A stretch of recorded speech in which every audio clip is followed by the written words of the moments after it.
Ladies and gentlemen, episode 20. I'm going to go ahead and call this a milestone. Never thought I would get this far. Having a blast doing it, so here we go. I was going to dedicate this entire episode today just to some internet questions. I get hit up all the time about questions on my military career or things that happened inside of the military, or just questions about the military in general. And I'm not a huge fan of answering them. And actually one of the questions was, why am I not a fan of talking about my previous career, or why am I think it was either ashamed or embarrassed of my time in the military? And it's absolutely not that. And if it comes off that way, that's an error on my part in the way that I'm talking about it. It's more that my own personal desire not to be defined by that time of my life. I don't want to be known as that guy. I don't want to be constantly looked at as a person who had an occupation in the past. I'd like to take those things that I learned and I experienced and I saw with my own eyes in that occupation and try to find something to do, find something positive to do with them and hopefully impact others. And I would rather be known for that and because of that than my previous career. So I'm very proud of it. If I had the choice in front of me again, I would absolutely take it. I just don't want that to be all that I am. Before I get started, there has been something eating at me for a couple of weeks that I wanted to do a podcast on earlier, and I didn't because I wanted some more time to pass.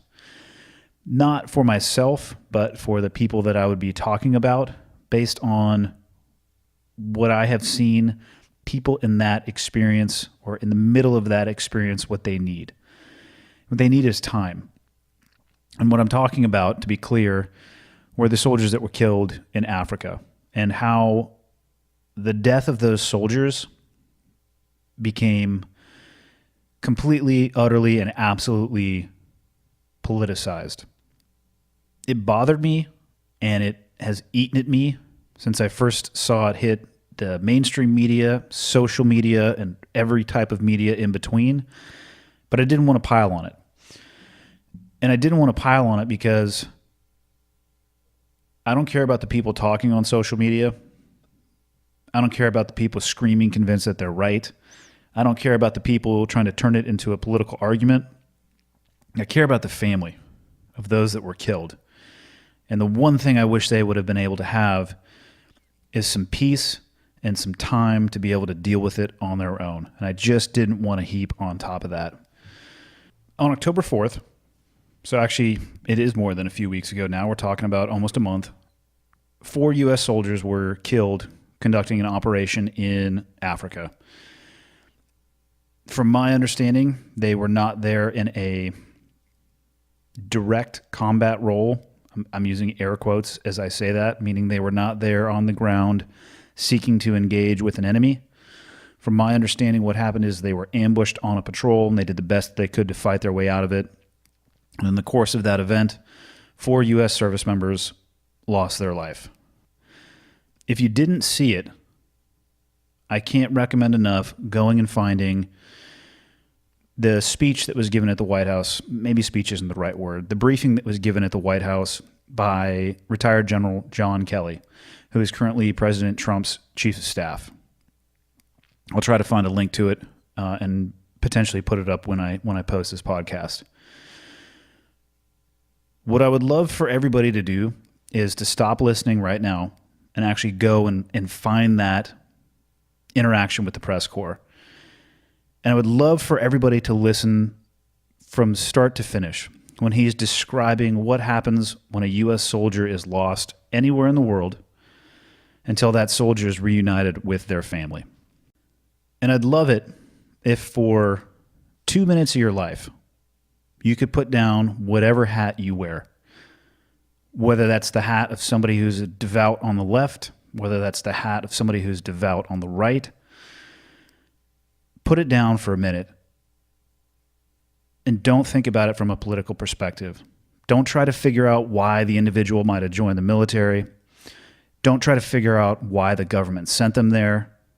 Just listen as an American. Do the best you can to put yourself in the position of a mother or a father or a husband or a wife or a brother or a sister or a best friend or an acquaintance or a distant relative of somebody who's going to be on the receiving end of that knock on the door in the morning. Listen to the description of what happens to a man or woman that falls in the service of this country. From the actions of the individuals around them to the air crews that carry and transport the body, generally to Europe first, then to the United States, packed in ice to the Air Force Base in Dover, Delaware. The actions taken by those people to try to make the remains as presentable as humanly possible so they can be returned to the family. And then after imagine filling that role along the way, try to imagine that you're the person who, when you're having your coffee first thing in the morning, you get a knock on the door. And standing there is a man or a woman in a military dress uniform who delivers to you information that opens up the trap door on your life. I've never been the recipient of one of those knocks, and I hope that I never am. But I've seen the result of those knocks shortly after they occurred. And I don't have the vocabulary to describe what it looks like, what it feels like, and the impact that it has on a family. The best I can do is say that the environment is filled with shock, oftentimes disbelief, the deepest, darkest sadness that you've ever seen or experienced. It's overwhelming. It's a living nightmare for the people who answer that knock. What do those families need when they receive that information? They need support. They need compassion. They need space, and they need time. Most often there is an insatiable desire to be surrounded by those that knew the individual that was killed, and to hear stories about that person, and to hear about the experiences that were shared. So imagine that nightmare. Living through that, having to deal with that in and of itself, and at the same time, the memory of your loved one is thrown into the middle of a national political squabble. Not because those talking about your loved one cared or gave a rip about who your husband or wife was, but because it satisfies a talking point. From my view in the cheap seats, it makes me sick to my stomach. Because to me, it looks like these people who are making the most noise actually care the least about the soldiers, about you and I, and about this country. They're mouth breathers, looking for talking points and not looking for a way to support a family in need. What's even worse is I think it perfectly defines where we are as a country right now. Everybody just wants to be right, and everybody is convinced that they absolutely are. I feel like we're at a place where we could not see the forest for the trees if our life depended on it. And I think we might be ready to fall on our face. And what worries me even more is I think that might be what we need as a country. We might need to stumble and fall flat on our face so we can realize the path that we're going down is not correct, and we can pick ourselves up again and at least make an attempt to improve the situation that we're in. I cannot believe we're at a point in this country where you will literally see neighbors turn against each other because one person has a sign in their yard with a name on it, and the person right next door has a similar sign but with a different name on it. There's no attempt at understanding. There's no attempt at conversation. And two people that probably lived together peacefully and harmoniously prior to this election cycle, or maybe they didn't, I don't know, I just didn't see it. But those two people now literally can't even have a conversation. They'll just yell back and forth the things that they believe with an inability to listen. And I don't understand how we got to that point, where people with a bumper sticker on their car, although it doesn't happen often, I saw it enough, those people getting pulled out of the car and getting physically assaulted, or if you have a hat on, or just a different belief in general. You couple that with the social media warriors, right, who can type all day long in this consequence-free environment, but they refuse to lift a finger in real life and do anything of consequence to help improve the society and culture and country that we're living in. I experienced this the other day. It's like you're either left or the right. You If you don't define yourself, other people are going to define you. But somebody reposted the link to the podcast I did about Las Vegas. And yes, I understand that gun control is a hotbed issue. And yes, I understand why the Second Amendment was written. I actually assumed most people knew that, which is why I didn't focus on the origins and the need for the Second Amendment. I focused on the gun rights that we have that come from it. But there was a guy, I'm assuming it's a guy, that's probably a bad assumption, but so an individual disagreed completely with everything that I had to say, which is totally fine. I actually would love to sit down and have a conversation with this person. But the first thing out of his mouth, again, sorry, an assumption, first thing out of this person's mouth was that I'm a leftist. And that is so offensive because I'm obviously right-handed. But it just cracks me up that it's so fast to tranche somebody into a category that you think you can then contain with your ideas, launch information at them, no discussion, and then just blindly disregard anything that that person has to say. The people that do that, I truly believe and think that in their heart that they think they're part of the solution. And in my mind, they're the problem. I'm so tired of political experts who seem to make it their goal in life that regardless of the subject matter that is presented to them, the breadcrumb trail begins back to politics. You could start a conversation about breakfast cereal, and 3 sentences later you're talking about how the left or the right has destroyed breakfast cereal and how it's their fault, and then it just goes on and on and on. And they're experts on their opinion. And again, they can tell you exactly where the problems are, but aren't lifting a finger to do anything in their neighborhood or their community other than sit there and complain about something that they have no control over. I truly feel like we just completely lost our objectivity. Starting with the things that I feel make this country great, and that's the diversity. Not from a level of skin color or gender, even though all those things are obviously extremely important, and those things make this country what we are. We're a total melting pot. But I'm talking about ideas and thought process and challenging what it is that you think and not putting up walls to information so you only hear the things that you believe and just getting stuck in this reinforced echo chamber of ideas that only fit with the narrative you want to live your life by. To a degree, I can understand why people are upset.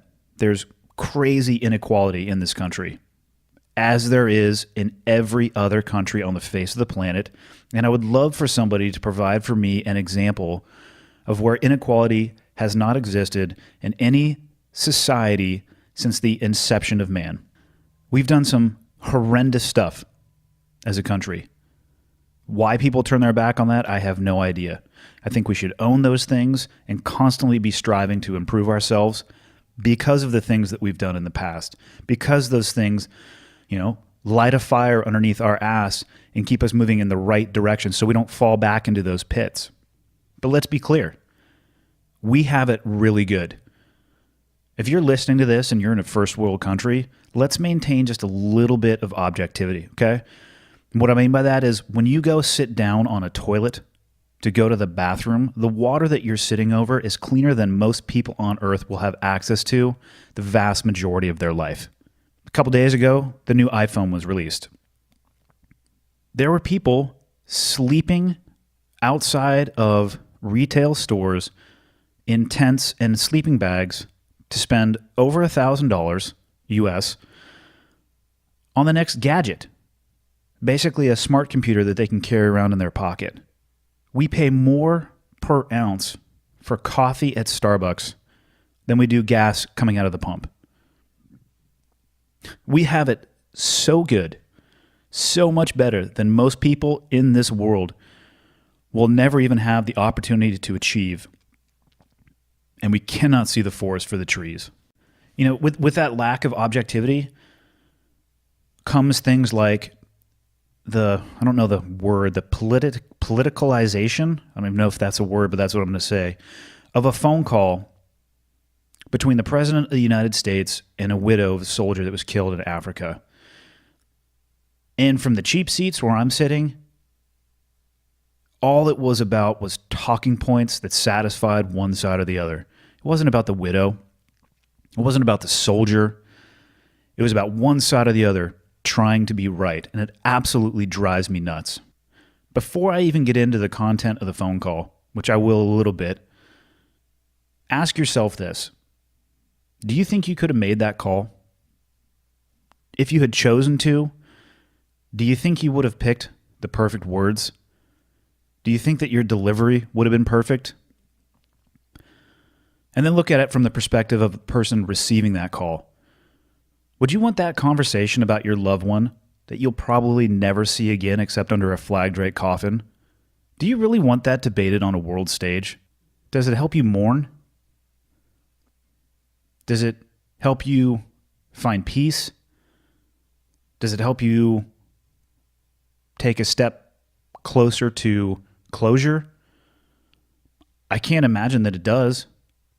If I was on the receiving end of that call, and the content of that call became the national narrative for a few days, it would in no way, shape, or form help me do any of those things.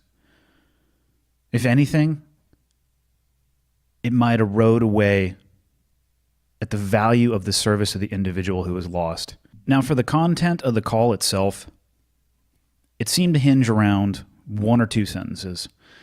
And paraphrasing, it was that the individual knew what they signed up for. Whether or not that truly came up in the conversation with the widow, I don't know. I've seen yes, and I've seen no. And I don't even know what to believe at this point, because both sides of that argument are absolutely convinced that they're correct. So for a moment, let's assume that it did come up in the conversation. Now, in my personal opinion, is it tacky to say that to somebody, to a grieving widow? Yes. It's not what I would want to hear. It's not what I necessarily think should be said. But in the same breath, I'm going to say that I don't think that that comment is wrong. Wrong in the sense of being inaccurate. When I joined in 1996, I think it is very possible that somebody could have enlisted in the military and not really known what they were getting themselves into, or what they had, in air quotes, signed up for.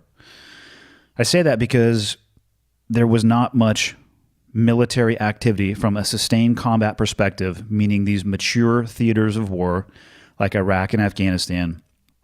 There wasn't anything even remotely of that size since Vietnam.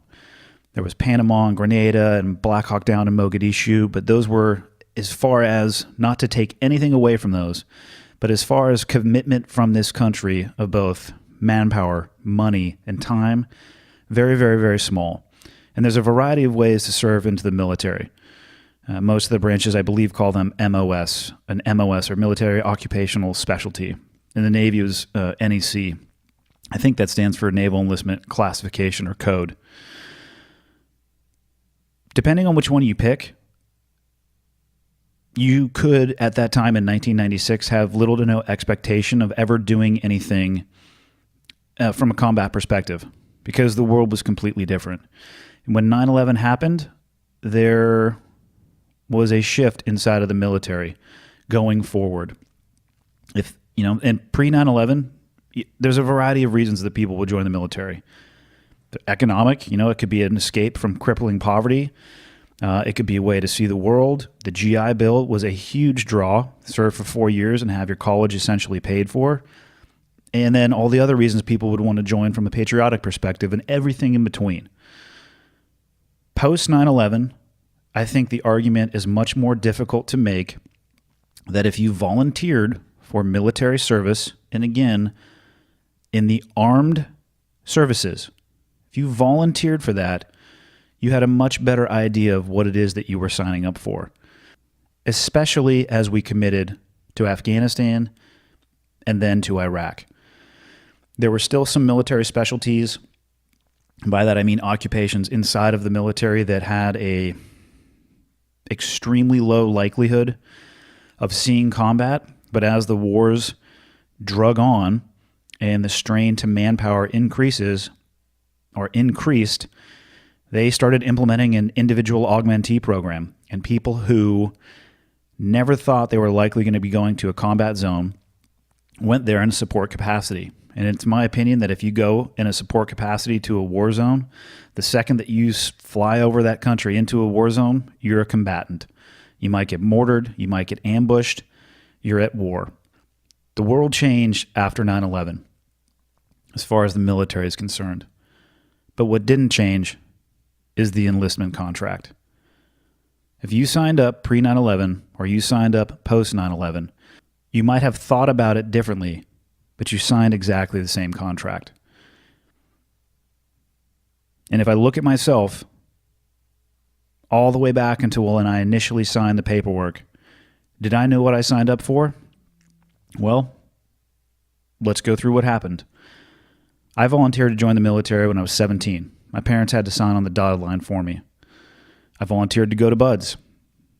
I volunteered to re-enlist after serving at my first SEAL team. I volunteered for another 6-month screening process. I went to war, re-enlisted again, came back to the West Coast, and voluntarily submitted my package to become an officer, and continued my career until I was medically retired. Now, I'll say this about my entire career. I didn't want to die. And quite frankly, I don't think anybody does. I think if you ask people, they'd probably say that they think it's not going to happen to them, or they always think it's going to happen to somebody else. Maybe that's the way of the human brain kind of dealing with the totality of something like that happening. But I know for myself, I guess I kind of assumed it was always going to be somebody else. If I had died, I think my mom before she passed, my dad, my sister, my wife, my friends, anybody that knew me would agree that I would have died fighting for what I believed in. And I was surrounded by the people that I wanted to be fighting with. So when I get asked the question, did I know what I signed up for? The answer is, you're goddamn right I did. And although it might be tacky to say that to somebody, regardless of the situation, it doesn't change the validity. In 2017, when you're forward deployed to Africa, supporting a special operations force, going on a potentially dangerous combat patrol, you know what you signed up for. And again, it might be tacky to say that, but that's not the point. It should have never become the national dialogue. It should have never been debated in the news because there was nothing to debate there other than political points and the left versus the right trying to prove how correct they are and how much better ideologically their beliefs are. And while this national discussion and debate is just firing off from the left and the right and everywhere in between, all I can keep thinking about are those family members who now are bearing the burden, the true burden of service and sacrifice. And I can only imagine how they would have rather focused on the memory of their loved one as opposed to having their loved one and that loved one's service the subject of a national debate. For everybody who got tied up in that debate and that discussion and the dialogue, or however you want to frame it, I would like to think that most people get involved in those things because they feel like they're doing the right thing. But if it happens again, which it's going to, don't do me a favor. Do the families that are truly left to deal with those events a favor and think before you speak. And if what you're about to say is not going to do something to provide that environment for that family to heal and to mourn and to recover, then maybe you shouldn't say a damn thing. Because that conversation and that debate didn't make our country any better. It just showed the world how much objectivity we have truly lost. And I apologize for the long opening, longest intro in the history of podcasts probably. That's been pissing me off for a few weeks. I needed to get it off my chest. Whew. Okay, let's dig into some internet questions. Episode 20, If you're still with me at this point, coming at you. Here we go. Okay, got the red smoke. Gun run, north or south, west of the smoke, west of the smoke. Okay, copy, west of the smoke. I'm looking at danger close now. Come on with it, baby, give it to me, I need it. You're cleared hot. Copy, cleared hot. All right, everybody. It got a little weird. I know. Got a little crazy with my intro. Trying to rein it back here a little bit. I'm just going to breathe. I'm going to go through some internet questions, specifically from Twitter. All of these are military-based. Hopefully you guys can draw something from this and apply it to whatever it is you do for a living. So, first question. As an instructor, how did you mentally break people other than trying to get them to become overwhelmed by the enormity or the duration of a task? Now, I think the language in this question may come from how I've talked about it in the past. I think I might have used the term break when it comes to the students, and it was my job to break them. But reality is, my job was not to break people or not to break the students. My job was to apply a curriculum that was designed well before I went through and well before I went back as an instructor, and to hold the standards of that curriculum. The tools that I had to do that were mostly environmental. You could play a little bit with hot and cold. I could play with fatigue. I could play with hunger a little bit. And then with those tools, what I was really trying to do is mess around with your own individual fear, your insecurity, your self-doubt, all that stuff that's going on in the soup in between your ears. It really wasn't about me trying to break people or get people to quit. It's about holding that standard. And the reason it's so important, especially in that job, and I would say in any job, is because allowing people to not meet the standard in training or early on, it puts other people in danger later. And for whatever reason it seems to be, maybe because of the horrific sense of humor that the world seems to have or the way things always work out, it's never that individual that doesn't meet the standard that ends up suffering the consequences. It's the individuals that are around them. Now, to go back to BUD/S and the standards that we have there, which again were created long before my time, both as a student and as an instructor, it's important to remember that we're not looking for good people. If I just wanted to populate the SEAL teams with a bunch of good people, I could go down to downtown San Diego and we could do a resume fair and we could probably find some people that are great and that are amazing. There are very specific standards that we need met because of the demands of the job in and of itself. We're looking for people who can meet those standards. And that's why I don't care if there are ever women SEALs. I get asked that nearly every time that I do public speaking. Hand will come up, usually from a woman, genuine interest and intrigue. What do you think about women coming through SEAL training? And my answer is always the same, and it's truly how I feel. As long as the standard is not modified, and that standard is driven based off of the real-world demands of the occupation, I could care less if it's a man or a woman that's going through training, because all I care about is that standard. If there are women who can meet that standard, hey, welcome aboard. Let's go get it. People like to look at BUD/S as an anomaly, and in some ways it is. It is a filtering and selection program for later on in the military in a specific job and career field. But that doesn't mean that those techniques and that holding the standard and that importance of doing that has no application in business. The curriculum and the training, they're designed to do their job. The instructor's job is to hold the individuals and keep those standards honest. And outside of the military world, if you lower your standards, and right now I'm talking about business or whatever it is that you may do, if you allow your standards to be lowered as people come through the front door, don't be surprised by their poor performance later. It has to be set and it has to be maintained. Question number 2. I guess it slightly ties into question number 1 because it's talking about BUD/S again. And if you're new to the podcast and you don't know what BUD/S stands for, it stands for Basic, emphasis on basic, underwater demolition / SEAL. You're not a SEAL at the end of it. It's a 6-month program that puts you on a course or a path to become a SEAL. But the question is, other than quitting, Why do most people get dropped from buds? Specific injuries or failure to listen properly? Now, I wish I had some exact stats on this, so I'm going to have to give some, well, not some, but completely anecdotal, and you should hear that as being my guess as to the stats. But if I had to take a stab at it, I would say 80% of the people who are not successful making it through training do what's called DORing, or drop on request. Literally, it's you verbalize that and you're pulled from the training environment.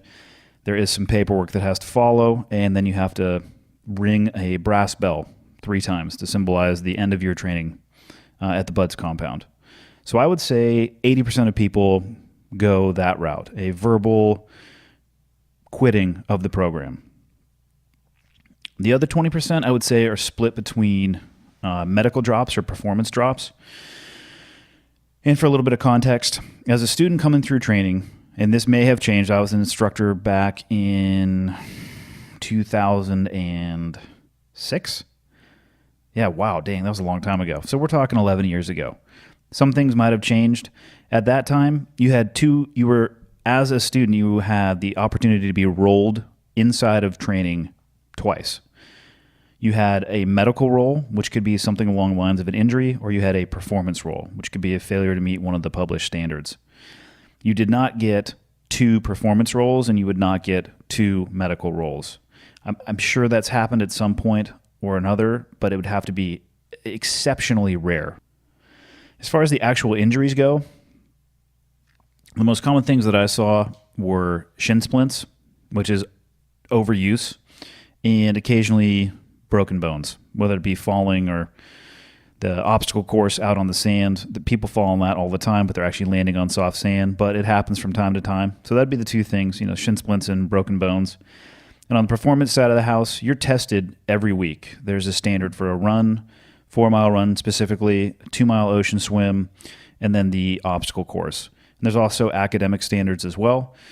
But on those physical time standards, as you begin first phase, you have a benchmark that you have to meet. In second phase, there's another benchmark. The times are faster. And then third phase, an additional benchmark. And even though some people are in incredible shape when they show up, that training is designed to find your weaknesses. And in my class, the best runner and the best swimmer, hands down, like we're talking world class, probably, I don't know if I could say Olympic, but high collegiate level competitive ability at both running and swimming, first people to quit, which was surprising to me because of the confidence and the swagger that they carried with them. But that guy who could swim really well, man, he could not run on the sand. And the dude who could run his butt off, he kind of sank like an anchor in the ocean. And they were challenged with something that they weren't the master of.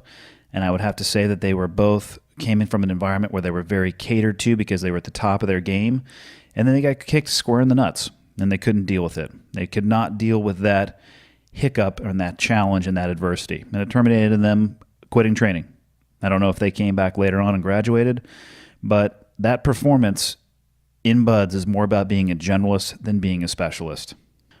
Question number 3. We might as well continue with the Buds motif.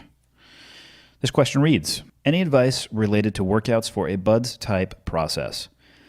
When I read this question, I hear an individual asking, how do I prepare for fill in the blank? That might be my journey to becoming a ranger. That might be my journey to becoming a pararescue jumper or a CCT. That might be a SEAL. It might be a Green Beret. Fill in the blank. I get this question often as well.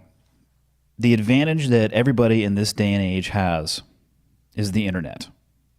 So whatever it is you want to do, whatever selection process that you want to go through, get online and get as much information as you possibly can.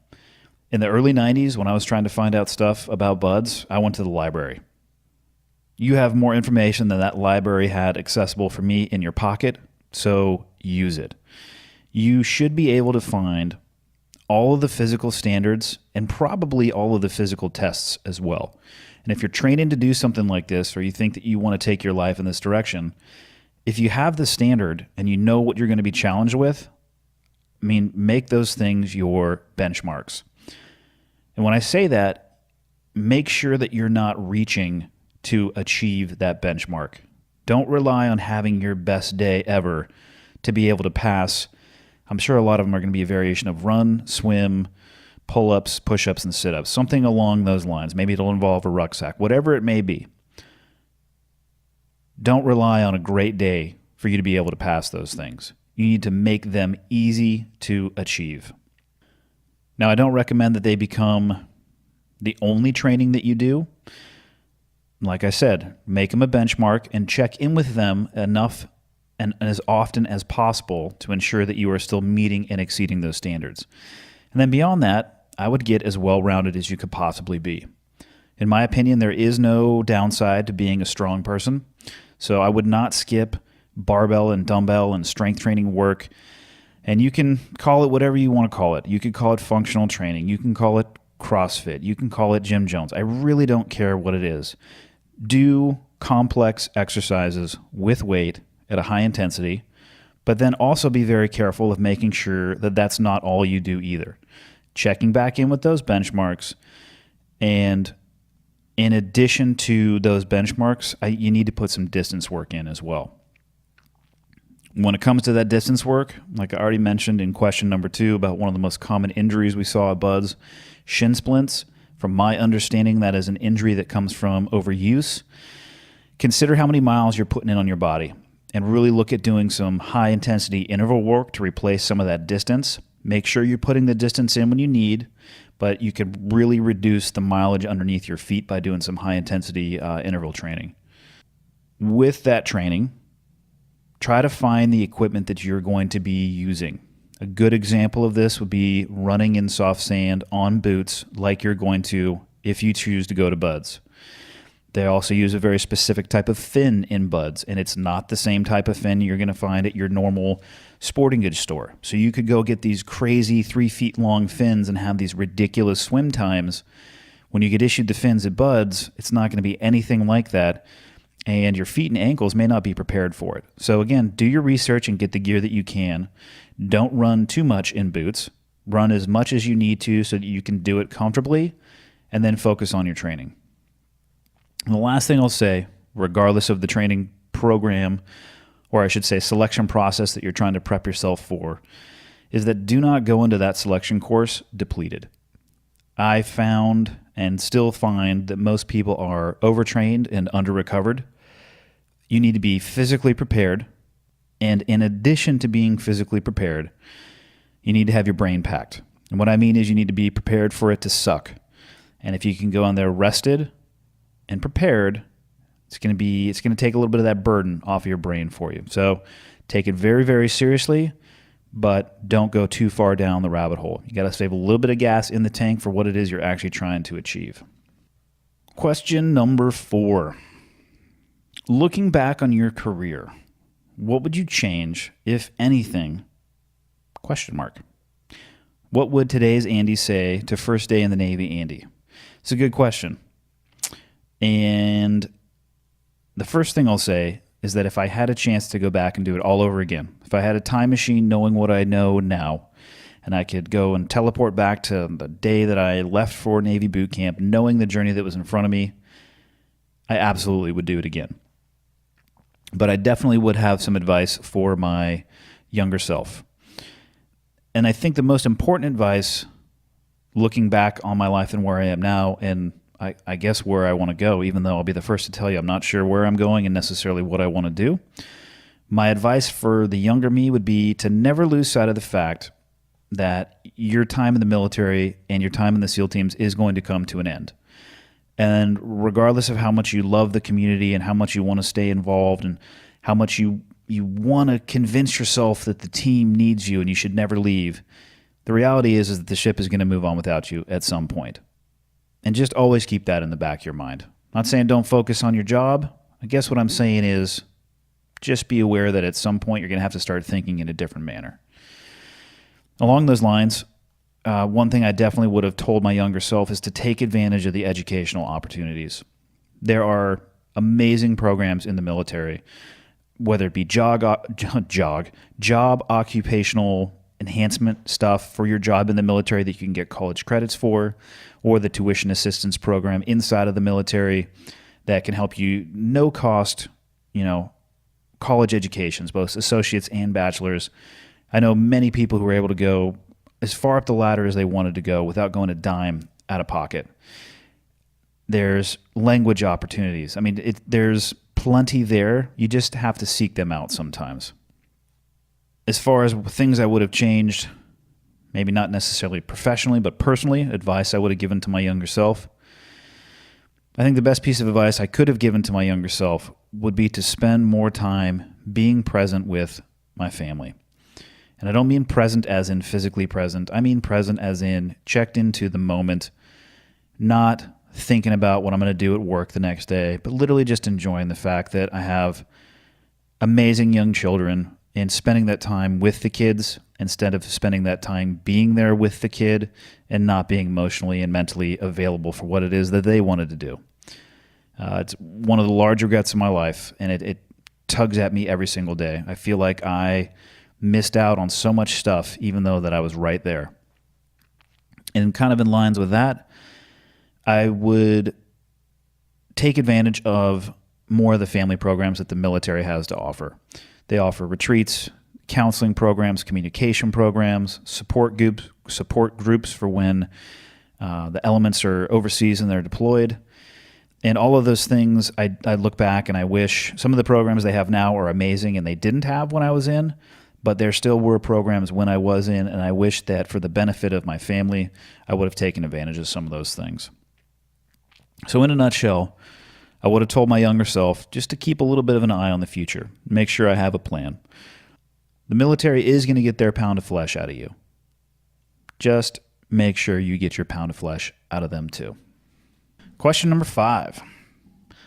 Please discuss how the SEALs instill leadership skills for all, regardless of rank. It's a great question. First and foremost, you need to tell your people what you expect of them. And what we expect of our personnel inside of the SEAL teams is very simple. We expect them to be leaders.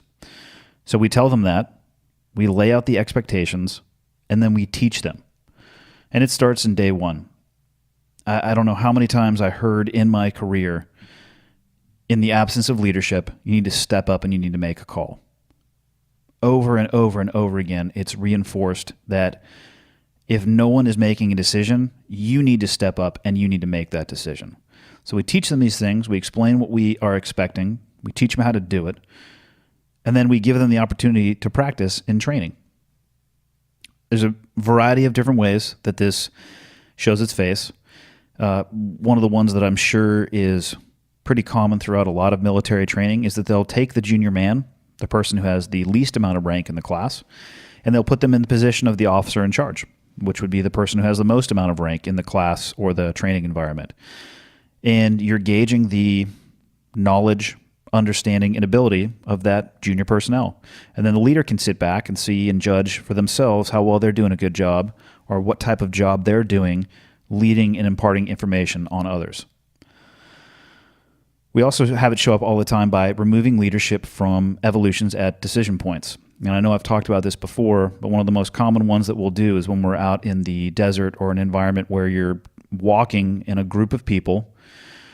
Most of the time, this is going to occur when you're doing shooting maneuvers, and an element will be engaged, and the element will start shooting. And if the element is large enough, there's going to be an officer in charge. So if you get up to about 4 to 6 to 8 people, you're going to be used to working in a team, and you're going to get used to, whether you recognize it or not, the same person making the call because they are in charge of the team.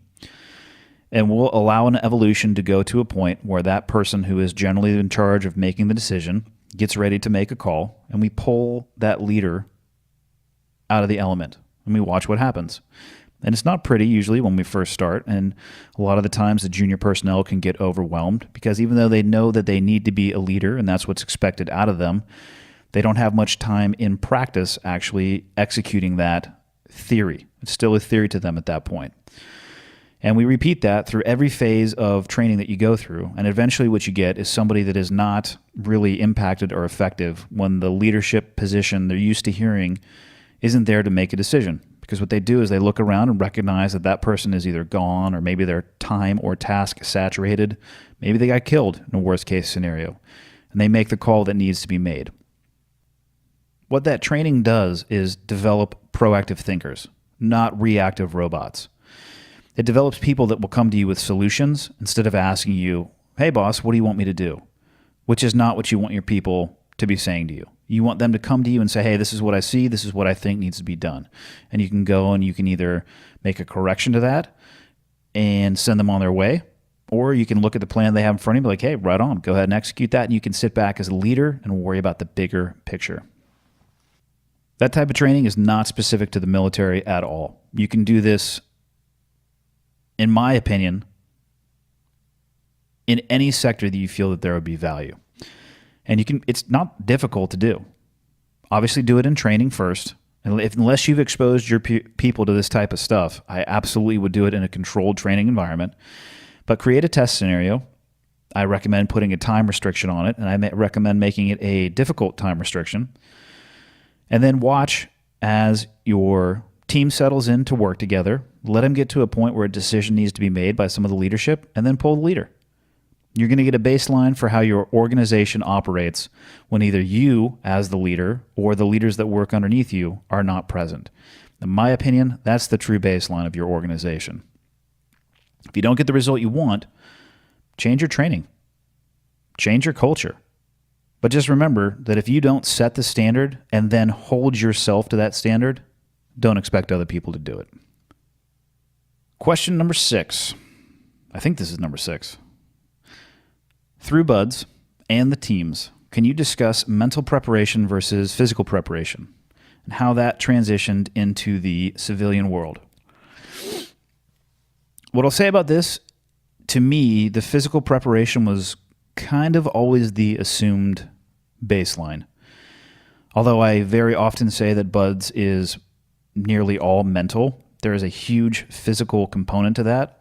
What I mean by saying it's all mental is that your mind is the only limiting factor to your body. You have no idea how much you can actually do if you can keep your mind in a position where you're never willing to give up and constantly ready just to continue moving forward. You'll surprise yourself 1,000-fold.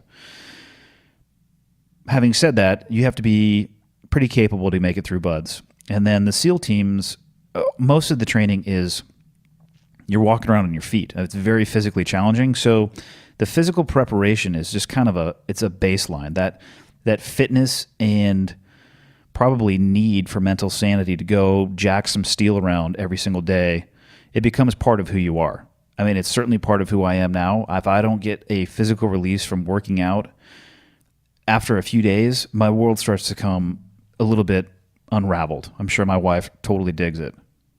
For physical prep in BUDS, if you don't have it, you're just dropped from training.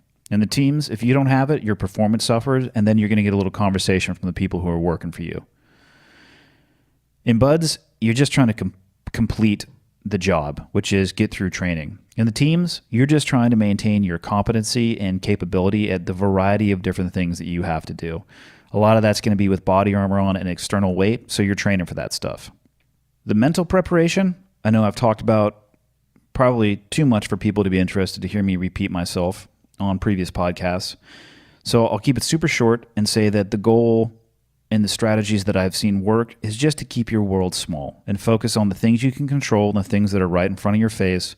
Don't get worried about 6 months from now or even sometimes 6 hours from now. Take it a day at a time or an hour at a time or a step at a time if you need to.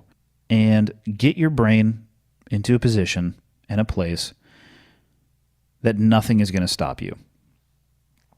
That's the key to making it through BUDS. BUDS is not easy, but neither is life in the SEAL teams. And if I look back at all the training evolutions that we did, none of them were easy. You were never allowed to just mail it in. We would not practice scenarios where everything went right. We would also often not practice scenarios where absolutely everything went wrong. There's a balance. You can reach a diminishing point of returns very easily. And the senior training cadre did an excellent job of being able to navigate that place where you become overwhelmed and you're not learning anything, and it's too easy and you're also not learning anything. But it was never easy. it was always extremely difficult. And from what I've seen, you become accustomed to what you are exposed to. So you become accustomed to the challenge, to the difficulty, to the grind, to the struggle. And again, we're not talking about physically, we're talking about mentally. Taking that mindset from the military world to the civilian world and being accustomed to looking for the challenge and being accustomed to setting and then achieving what most people would consider to be unattainable goals, disregarding failure along the way, but appreciating, what you can learn from it. If you do those things, you're going to develop a mentality that you will never be stopped. And that's exactly what's going to happen. What I have seen from people who take those philosophies from military service and apply them to civilian life, they are literally that. They are unstoppable. My last question for today, which I'm not going to lie, this one was my favorite. I have to read it verbatim. The 1,000 yard stare, comma. I constantly hear it referred to by team guys. Could you describe it, please? And do you have it? Question mark. So we're going to work this one back to front. Do I have it? What is that, a rhetorical question? If the 1,000 yard stare was a calendar, I'd be Mr. September of the 1,000 yard stare, okay? Obviously, I have it. And speaking of calendars, could you describe it, please? It's a calendar look, or a look that guys will throw out when they're doing a group photo and they want to look tough.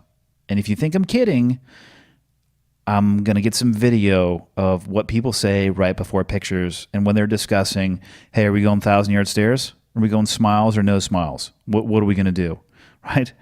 The SEAL teams is a combination of a bunch of monkeys who have the combined emotional age of probably a 10-year-old, and we do some dumb stuff, like take ridiculous group pictures where people talk about 1,000 yard stares. As far as to team guys referring to it, to be honest with you, I don't know. I'm sure everybody has a different definition of this. I think of a 1,000 yard stare as kind of a look of concentration or reflection, or just somebody kind of staring off into the distance. And I think a lot of people associate that with maybe having seen too much. Maybe they're trying to come to grips with who they are, the things that they've done. I don't know. I can't answer for anybody else, because all I can ever think of when I read this question is watching people try to take tough pictures and get totally busted and then crack up afterwards. So don't put too much weight into the 1,000 yard stare. It's somewhere in between La Tigra and Magnum, best used for a calendar or a selfie. And that's all I got. Thanks for the questions this week, guys. I'll catch you on episode 21. Thank you, everybody, for tuning in. I promise in the future I will not have a 25-minute intro. Probably. Thank you for everybody who's buying all of the apparel. I'm getting pictures from everywhere, getting pictures at the gym, getting pictures from presentations. I'm seeing the coffee mugs out in the wild. I did the order of sweatshirts. I think I have maybe 15, 20 sweatshirts left. So if you want to get one, get one. Considering doing another run, we'll see how it goes. Like I said, I'm not interested in adventures in retail sales, but if you guys are interested in getting them, I'll throw them up there. Thank you for all the reviews on iTunes. Thank you for the ratings. Thank you for all of the feedback. And again, if you have feedback, good, bad, ugly, or indifferent, hit me up with it. I am figuring this out one day, one episode at a time. If you have a suggestion on how to make this better, I'm all ears. Hit me up via email, through the contact on the website. Yeah, let me know what you think. And, thank you for all the support. Wouldn't be nearly as fun if there weren't people